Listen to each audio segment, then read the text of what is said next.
IndiGo സർവീസുകൾ വ്യാപകമായി റദ്ദാക്കിയതിനെ തുടർന്ന് മറ്റ് വിമാന കമ്പനികൾ യാത്രാ നിരക്കുകൾ കുത്തനെ കൂട്ടിയിരുന്നു. ഇതേ തുടർന്നാണ് കേന്ദ്ര സർക്കാരിൻ്റെ ഇടപെടൽ. എക്കണോമിക് ക്ലാസ് യാത്രാ നിരക്കിലാണ് കേന്ദ്ര സർക്കാർ പരിധി നിശ്ചയിച്ചിരിക്കുന്നത്. 500 കിലോമീറ്റർ വരെയുള്ള യാത്രകൾക്ക് പരമാവധി 7500 രൂപ വരെ ഈടാക്കാൻ വേണ്ടി കഴിയുകയുള്ളൂ. 500 മുതൽ 1000 കിലോമീറ്റർ വരെയുള്ള യാത്രകൾക്ക് പരമാവധി 12000 രൂപയെ ഈടാക്കാൻ വേണ്ടി കഴിയുകയുള്ളൂ.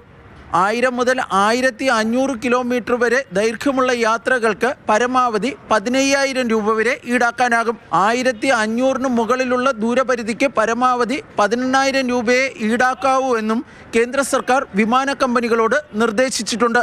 User development fees, passenger service fees, നികുതി എന്നിവ ഇതിനു പുറമെയാണ്.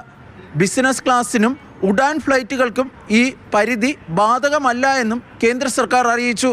ഇതിനിടെ ഇൻഡിഗോയ്ക്കെതിരെ കടുത്ത നടപടി ഉണ്ടാകുമെന്നാണ് കേന്ദ്ര സർക്കാർ വൃത്തങ്ങൾ നൽകുന്ന സൂചന. വൻ പിഴ ഈടാക്കുന്നതിന് പുറമെ CEO പീറ്റർ എൽബേഴ്സിനെ നീക്കാൻ ഇൻഡിഗോയോട് നിർദ്ദേശിക്കുവാനാണ് സാധ്യത. ഇന്നും ഇൻഡിഗോ സർവീസുകൾ വ്യാപകമായി റദ്ദാക്കപ്പെട്ടു. എന്നാൽ ഇന്നലത്തേനേക്കാളും കൂടുതൽ സർവീസുകൾ ഇന്ന് നടത്തിയെന്നാണ് ഇൻഡിഗോ അധികൃതർ അവകാശപ്പെടുന്നത്. B Balagopal, Mathrubhumi news, Delhi.